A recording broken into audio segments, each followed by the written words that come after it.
Buenas tardes, ¿cómo están todos? Ahí se escucha bien. Bueno, muchas gracias Ten10, muchas gracias a UE por la invitación. No soy de hablar mucho en público, pero bueno, vamos a hacer un esfuerzo. Ahí cuando quieran, si querés, arrancamos con la presentación. Yo soy Lucas Muñoz, estudié en la UBA, en la FADU, muy contento con la carrera. Durante la FADU empecé a trabajar en un estudio de arquitectura, como dijo Hernán. Trabajé más de 10 años en una firma de arquitectura, desarrollando edificios. Y ya los últimos años que estaba en el estudio me empezaron a salir muchas remodelaciones. El estudio estaba con menos trabajo, menos construcción y me empecé a volcar a las remodelaciones de casas. Yo vivo en San Isidro, entonces me salieron muchas casas ahí para remodelar, departamentos, así que me volqué de lleno. Y en el año 2017 fundó Estudio LAC. Estudio LAC está especializado en hacer casas y cuando empiezo a comenzar con Estudio LAC empiezo a tener como una disyuntiva muy grande porque todos los clientes que yo tenía eran muy cercanos. Entonces ahí me empecé como a preocupar o de alguna manera a investigar cómo hacer para que un proceso con el cliente de prácticamente 30 meses sea sano y lo podamos disfrutar. O sea, históricamente el arquitecto y el cliente casi que terminan en el mundo de las casas a las piñas. Entonces realmente yo dije, donde vivo, yo soy muy fanático de la arquitectura, ¿cómo puedo hacer para intervenir y que el proceso sea sano? A partir de ahí dije, tengo 3 patas fundamentales, ¿está bien? Yo como quería también que me busquen, al principio tenía clientes que me buscaban y capaz me pedían un estilo que a mí no me gustaba, los primeros trabajos, viste, hacer casas que a mí no me identificaban, entonces trabajé mucho en poder mostrar las casas o el estilo de arquitectura que a mí me identificaba. Como yo trabajé mucho en remodelaciones de casas, en la parte de San Isidro, me volvían locos los saltillos, los planos inclinados, una arquitectura lúdica, volúmenes puros, entonces empecé a trabajar mucho en eso. También mismo cuando arranqué invertía mucho en imágenes, o sea, yo quería demostrar que tenía una arquitectura y un estudio de arquitectura con experiencia. O sea, tuve mucha suerte en poder trabajar en muchas remodelaciones, pero rápidamente posicionarme en un estudio de arquitectura que manejé 30 casas, 15 en construcción, 15 en proyección, en la parte de proyecto para poder arrancar. Entonces yo necesitaba optimizar el proceso. Como me decía Hernán, pensá, Lucas, en qué hablar, en cómo poder hacer que el proyecto sea sano, que el proceso sea sano con los clientes. Entonces, eso a mí, dentro de toda mi experiencia, pasé por todas las etapas. Entonces, yo necesitaba que un cliente se me sienta en el estudio sabiendo qué tipo de arquitectura hacía yo. Yo hago arquitectura única para el cliente, para el terreno, pero con un estilo de arquitectura. Que me gusta diseñar, me gusta hacer arquitectura moderna, pero también necesito que el cliente se sienta que estoy haciendo solo su casa cuando también tengo 30 casas alrededor. Entonces, necesito profesionalizar ese proceso. Entonces, lograr una identidad y que el cliente se sienta en el estudio sabiendo qué tipo de arquitectura hacen, a mí me parece que es determinante. ¿Está bien? Definir con el cliente los roles. En arquitectura nosotros tenemos una amplia especializaciones para ir adoptando a medida que nos vaya gustando y el estilo o el trabajo que nos vaya surgiendo. Yo elegí las casas. En las casas, generalmente el arquitecto, cuando yo arranqué, hacíamos todo. El anteproyecto de la documentación, hacíamos la obra con gerenciamiento, que es sentarse a computar cuántos ladrillos tengo que pedir en el corralón, sentarme con el plomero, con el electricista, con el herrero, sentarte con los clientes a definir la arquitectura, manejar la administración de la obra.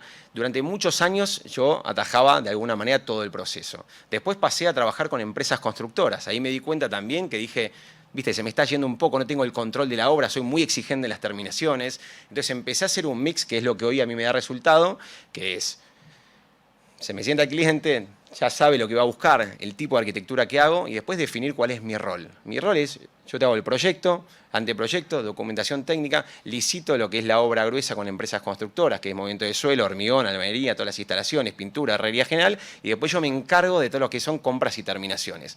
Hoy en las casas que hacemos nosotros, que es un promedio de valor hoy $2.500 el metro cuadrado, como están los valores hoy, más o menos el porcentaje de una obra gruesa son 1.500 y casi que 1.000 son las terminaciones. En el nicho que estoy yo, hoy las terminaciones cada vez son más exigentes. Los revestimientos, las puertas y las ventanas piso-techo, pisos de grandes superficies, las terminaciones en piedra natural y en mármoles, las griferías. Entonces la exigencia cada vez viene más alta. ¿Está bien? Entonces yo necesito también tener gente y necesito tener un equipo de empresas constructoras que estén al nivel de las casas que hacemos, equipo mío que esté para poderse sentar con un cliente y ver las diferencias de cada una de las materialidades, las calidades, los presupuestos, comparativas. Entonces eso, pactarlo con el cliente antes es determinante. ¿Cuál va a ser mi rol en todo el proceso? Porque antes yo era responsable de todo. Entonces, sentar en la mesa a una empresa constructora, que le quede claro al cliente cuál va a ser mi rol como proyectista, como director de obra y con encargado de cada una de las compras, para mí es determinante. Y después, cada una de las etapas. ¿Cuáles son las etapas? Que eso vendría a ser también la comunicación con los clientes. Nosotros siempre en arquitectura somos tan fanáticos de lo que hacemos que prácticamente nos cuesta etapabilizar la parte del proyecto. Yo le doy la misma importancia al proyecto que a la dirección de la obra. Así como una obra de nuestras casas tiene que durar 20 meses, a mí el proceso del proyecto me tiene que durar 7 meses. Y le doy la misma exigencia que dure eso a que una obra dure 20, porque si no, no me sirve tener un proyecto de 10 meses. Entonces, soy muy exigente que un anteproyecto me dure 3 meses. ¿Está bien? Soy muy exigente a que la documentación técnica de la casa me dure 3 meses. Soy muy exigente con quién voy a presupuestar la casa de acuerdo a qué tipo de casa es. Si voy a hacer una casa de hormigón, de ladrillo, metálica, qué empresas constructoras voy a licitar. ¿Está bien? Y después salgo, obviamente, a cotizar cada una del presupuesto antes de arrancar la casa. Entonces, tengo una identidad, tengo los roles marcados, ¿está bien?, con el cliente, y después tengo toda la etapa de cada uno de lo que es anteproyecto, documentación técnica y ejecución de obra. El anteproyecto, porque lo que hablábamos con Hernán es, ¿viste? ¿Cómo de vuelta? No es solo la obra. O sea, un proceso malo de anteproyecto ya arrastrás un proceso que no lo corregís en todo el proceso. Un proyecto malo de documentación técnica es un error que también se traslada a la obra rápidamente. Entonces, de vuelta, necesito ser muy profesional en las 3 etapas. Yendo a la parte de anteproyecto es cómo me manejo yo para poder diseñar una idea principal. ¿Está bien? Cuando te marco desde, obviamente, de estudiar el reglamento del barrio, el reglamento del municipio. No sé cómo estamos con el tiempo. El reglamento con el municipio, ir al terreno, ver cómo es el sol, cómo manejamos, no sé, desde nuestra identidad arquitectónica para esa casa con patios internos de acuerdo a cómo viene el sol, cómo manejamos la relación de cada uno de los espacios, cómo trabajamos el programa de necesidades con el cliente. Después, la parte de documentación, cómo también etapabilizamos las reuniones. Nosotros necesitamos pactar, o sea, nosotros somos los profesionales. Si nosotros al cliente no le marcamos cómo tiene que ser el cronograma de reuniones, el cliente exigente te pasa por arriba. Entonces nosotros debemos decir, los clientes, ahora cerramos la parte de anteproyecto con estas plantas, con esta presentación, con estas imágenes, esta es tu casa. Arranca la parte de documentación. Contratamos al estructuralista, al gestor municipal, mandamos ese estudio de suelo. A partir de ahí vamos a tener reuniones de 10 días pactando cuáles van a ser las reuniones de cada una de las etapas. Arrancar una obra donde el cliente nunca vio un plano eléctrico es un problema.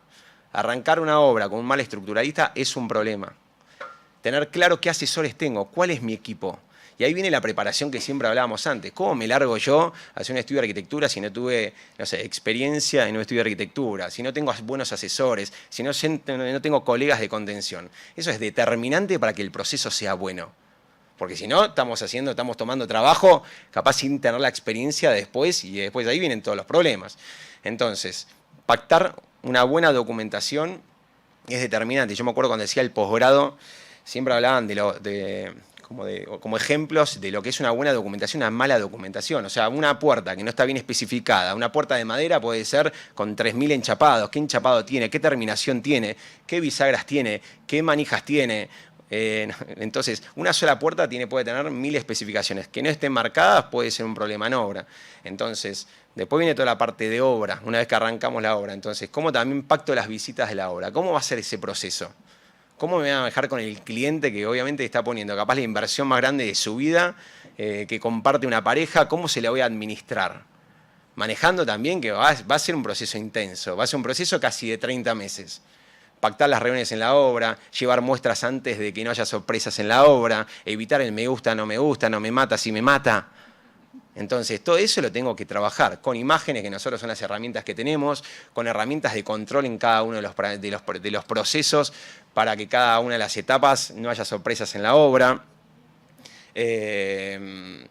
Así que bueno, ese me parece que es un poco el proceso sano con los clientes. Como decía Hernán, ¿y cómo puedes hacer para que el cliente te invite a comer un asado? Bueno, yo creo que es ser lo más profesional posible y genuino, ¿está bien? Como uno, obviamente, como estás tratando con clientes directos, cómo te parás también en cada uno de los problemas, cómo podés consensuar, cuál es tu responsabilidad. Eso hay que tenerlo claro, porque todo es mucha plata. Entonces, un mármol roto porque el pintor se paró en la mitad de la mesada para pintar el cielo raso, ¿quién lo tiene que pagar? ¿El marmolero, el cliente, el pintor o yo? Entonces, ¿eso cómo está asignado? Dejaste la puerta abierta y se largó a llover como hoy. Se levantó todo el piso de madera. ¿Quién lo paga? ¿El cliente?